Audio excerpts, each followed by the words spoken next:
pourquoi les pensées meurent-elles? Il fut un temps où les hommes étaient conscients de la pensée. Ils savaient qu'elle était vivante, porteuse de monde et agissante. Naturellement, ils pouvaient discerner la bonne et la mauvaise pensée. Elle était un baromètre qui leur indiquait la nature des influences qui les entouraient et voulaient entrer dans leur vie. Ils étaient capables de rejeter la mauvaise pensée et de cultiver, de renforcer celle qui était fidèle à ce qu'ils croyaient être juste et bon. Non seulement ils savaient chasser les mauvaises pensées,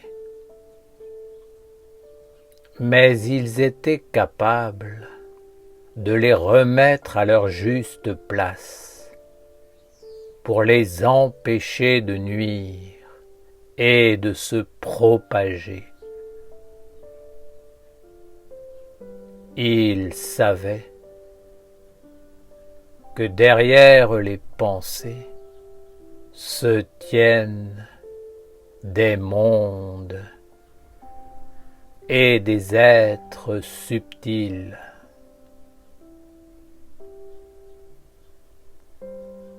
Ces hommes honoraient la terre, la famille et les dieux. C'était leur façon d'être et de vivre, leur religion, leur philosophie, leur raison d'exister. Il y avait bien sûr un aspect superstitieux dans la vie de ces hommes, mais ils étaient purs et sincères dans leur façon d'être. En eux vivait un grand respect pour la terre, pour la famille et pour les dieux. Et c'est justement ce respect qui les protégeait et leur permettait de garder vivant le lien avec le monde de la pensée. Ils ne pouvaient concevoir de blesser la terre, de détruire la famille ou d'offenser les dieux. Pour eux, la pensée était vivante et reproduisait fidèlement tout ce qui se passait autour d'eux et en eux, dans leur relation avec la terre, la famille et les dieux. Ils savaient que sans ces trois mondes de la religion, de la philosophie et de l'idéal, La vie n'est pas possible. Tout devait être conforme et en harmonie avec la sagesse de ces trois mondes.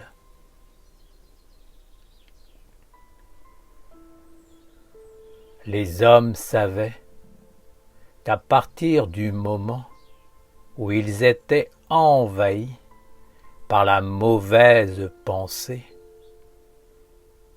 dans l'un de ces trois mondes, ils n'étaient plus des hommes bons. Ils avaient perdu leur dignité, leur chemin de lumière, leur âme. Ils le savaient. Aujourd'hui, vous êtes inconscient. Vous ne le savez plus. Vous avez perdu ce savoir, cette religion, cette capacité, cette façon d'être au monde. Vous êtes presque totalement inconscient de la pensée et inapte à discerner le bon du mauvais dans la pensée. Non seulement vous ne voyez plus la mauvaise pensée venir de loin, mais vous vivez avec elle et elle est l'âme de votre quotidien. Vous êtes habitué à respirer, à parler, à manger, à dormir, à vivre avec vos pensées ruminantes. C'est un phénomène qui ne cesse de grandir. Vous ne savez plus ce que sont la terre, la famille et les dieux. Tout cela a perdu sa valeur, sa pensée, son âme. Et vous avez ainsi coupé le lien sacré qui vous maintenait en vie. D'une certaine façon, vous êtes devenu plus superstitieux que vos ancêtres, car au lieu de voir des esprits là où il n'y en a pas, vous les avez enlevés là où il y en a. Vous êtes convaincu que la pensée n'est pas vivante, que la mauvaise pensée n'est qu'un monde, qu'une influence qui tourne autour de vous et que vous captez, mais qu'elle demeure en dehors de votre vie, que vous n'êtes pas responsable et qu'elle ne peut pas agir sur votre vie. Vous avez inventé des philosophies, des théories pour justifier cette déchéance et la rendre acceptable sans perdre la face. tout en continuant à nourrir de mauvaises pensées, à vous associer avec des mondes néfastes, à les propager par la parole et l'acte, alors qu'ils ne cherchent qu'à détruire la terre, la famille, les dieux, et à conduire l'homme dans la faiblesse et le néant. L'homme a perdu ce sens intime que la pensée est un organe subtil, clairvoyant, incroyablement délicat, qui le met en correspondance, en harmonie, avec des mondes et des intelligences, et lui permet de dialoguer avec eux. La détérioration de l'organe de la pensée va aller en augmentant, car les champs magnétiques, les ondes engendrées par l'électricité ont comme destinée ultime de détruire la pensée subtile qui éclaire l'organisme et la vie intérieure de l'homme. Les courants électriques qui saturent l'atmosphère répandent la mort dans le ciel de l'homme. Ainsi, l'homme est en train de perdre le contact avec l'instinct qui pouvait encore exister en lui et lui permettait de discerner ce qui est bon de ce qui ne l'est pas.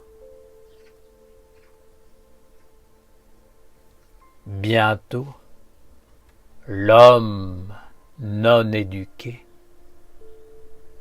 ne percevra même plus qu'il y a des pensées autour de lui et en lui. Il sera semi-conscient, juste assez pour obéir aux pensées qui lui diront où aller et quoi faire.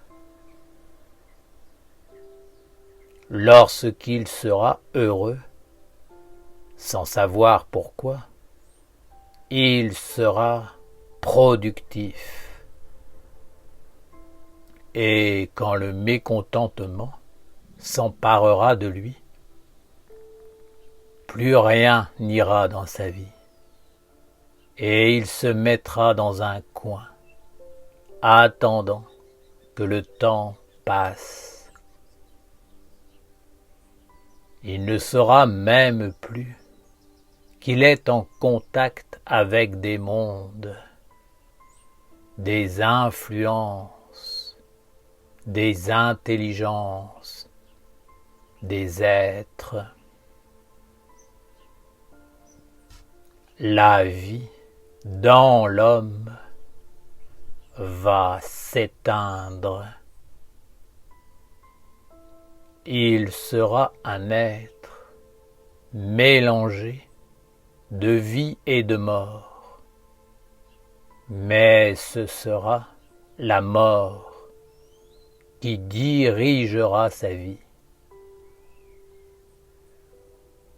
La mort c'est l'électricité. Et la vie, ce sont les égrégores, les génies, les esprits et les éléments qui vivent et agissent dans les mondes subtils.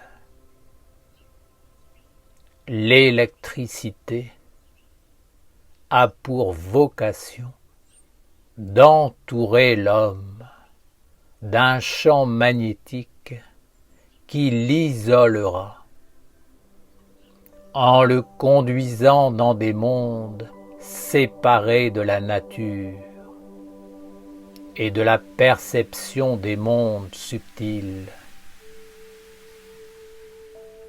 Ceux qui vont suivre ce chemin vont réellement entrer dans le monde de la mort.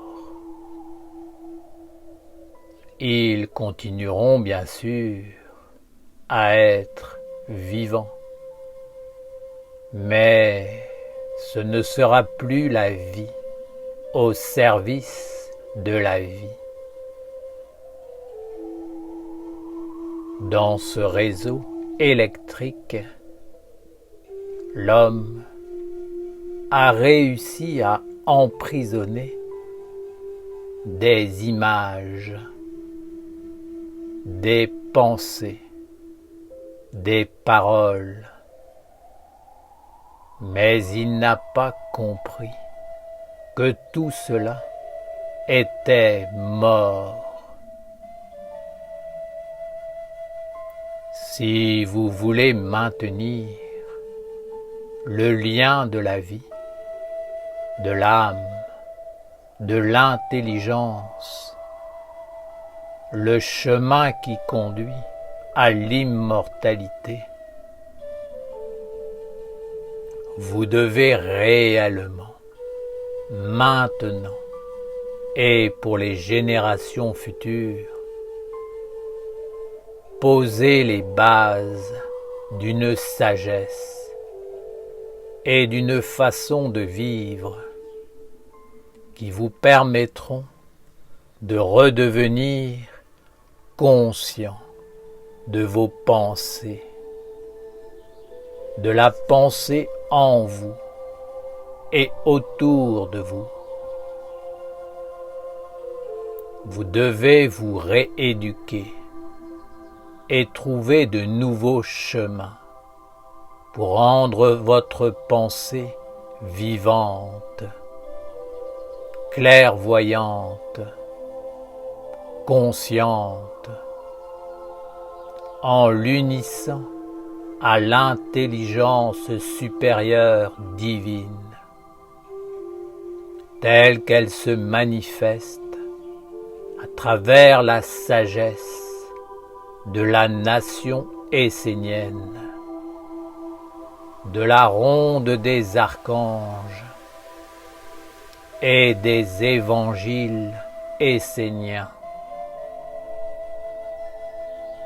Approchez-vous du minéral et demandez-lui le secret de la stabilité. Approchez-vous de la plante et à son contact, éveillez votre subtilité en apprenant à vivre comme si vous aviez les yeux fermés, en redécouvrant tout ce que vous croyez connaître, en réapprenant ce qui est chaud ou froid, ce qui est bon ou mauvais. Redevenez des animistes, c'est-à-dire des êtres vivants qui aiment la vie et emplissent le monde de la belle et sage pensée des dieux. C'est une pensée qui confère une âme et ouvre un chemin de lumière pour toutes les créatures. Approchez-vous de l'animal avec la volonté de guérir et de reconstruire le corps de l'animal en vous-même. Celui-ci vous montrera l'importance de l'instinct, du bon instinct, celui qui donne de la valeur et non pas l'instinct inconscient qui pousse à tout détruire et à faire n'importe quoi. L'homme porte en lui la médiocrité et le déshonneur qui le poussent à se séparer de tout, à ne rien respecter, à profaner la sagesse de la terre, de la famille et des dieux. Il cherche le pouvoir. Il est asservi par l'argent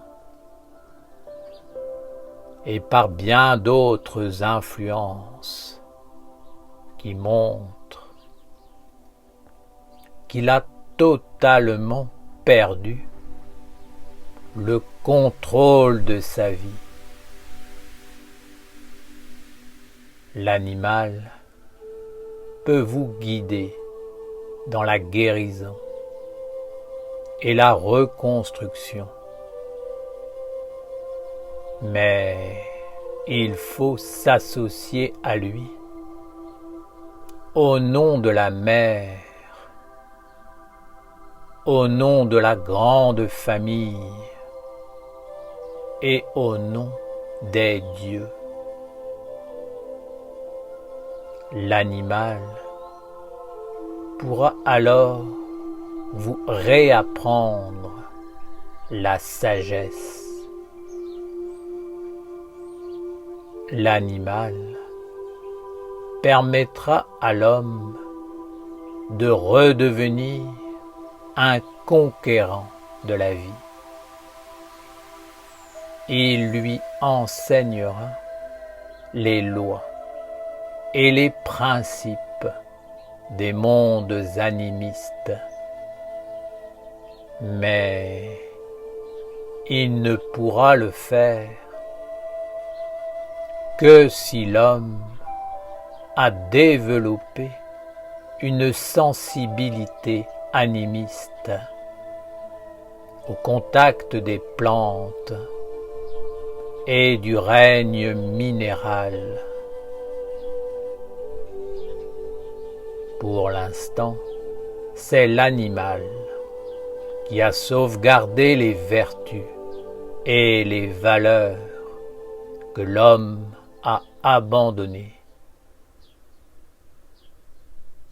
Si vous suivez ce chemin qui conduit à l'initiation du nom de la mer, vous pourrez reprendre contact avec l'humain véritable, appelé Essénien. Essénien veut dire humanité vraie. Pour entrer de nouveau dans cette humanité vraie, vous devez reconstruire l'homme en vous, pas à pas. Vous devez réapprendre à penser, à parler, à respirer, à sentir, à manger, à marcher, à travailler, à vivre, à tout faire avec une conscience éveillée et reliée à une intelligence supérieure divine. Voilà ce qui est demandé pour porter ce digne nom d'Essénien ou d'être humain. Sinon, vous ne serez que des êtres sans nom, des esclaves qui seront conduits à droite ou à gauche, parce qu'un monde dont ils ne connaissent presque rien le leur aura dit, suggéré ou ordonné. Vous ne pourrez plus trouver l'équilibre par votre pensée et vous ne saurez plus discerner ce qui est juste et bien de ce qui ne l'est pas. Il est essentiel que vous retrouviez la source de votre être et de votre vie, et que vous réécriviez votre destinée et votre monde. Père Raphaël, veux-tu dire que si nous n'honorons pas la mère et ne reconnaissons pas sa vie à travers la pierre, la plante et l'animal, nous ne pourrons jamais devenir des êtres humains véritables, des Esséniens, que nous porterons le nom d'hommes, mais que nous serons des êtres faux, des démons, des ombres. Être initié, éduqué, c'est naître à l'humanité vraie, celle qui équilibre les mondes, prend soin du jardin divin et conduit toutes les créatures qui le peuplent dans la lumière de l'âme et l'harmonie. Tant que nous ne serons pas de véritables êtres humains, reconnus comme tels par la mer, la pierre, la plante et l'animal, nous ne pourrons jamais nous présenter devant les anges et les règnes supérieurs.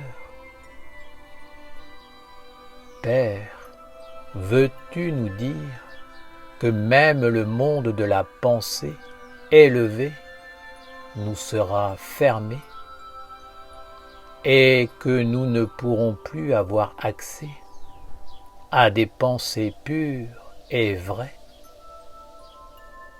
Pourtant, beaucoup d'hommes parlent de pensées pures et sacrées. Est-ce une illusion? Ces hommes tiennent un beau discours sans le vivre. Ils ne font que reproduire les paroles des envoyés, des maîtres qui se tenaient dans l'alliance, mais ils enlèvent l'âme, la vie de ces paroles divines Ils sont bien souvent sincères, mais ils sont dans l'illusion, car ils ne sont plus reliés avec le Maître vivant, avec l'envoyé. Ils pensent que la pensée est à leur service et qu'ils peuvent en faire ce qu'ils veulent. Le monde divin est le monde de la pensée pure et vivante. Ce monde continue à exister, même lorsque l'homme ne respire plus en lui. C'est l'homme qui chute, pas le monde divin. La pureté demeure, même lorsque l'homme devient impur. Simplement, l'homme impur n'a plus accès à la pureté. Le problème est que l'homme est en train de détruire ses organes internes qui lui permettaient de communier instinctivement avec les mondes supérieurs. C'est la mort des dernières traces de l'humanité vraie en lui. L'électricité intensive et non contrôlée est un phénomène physique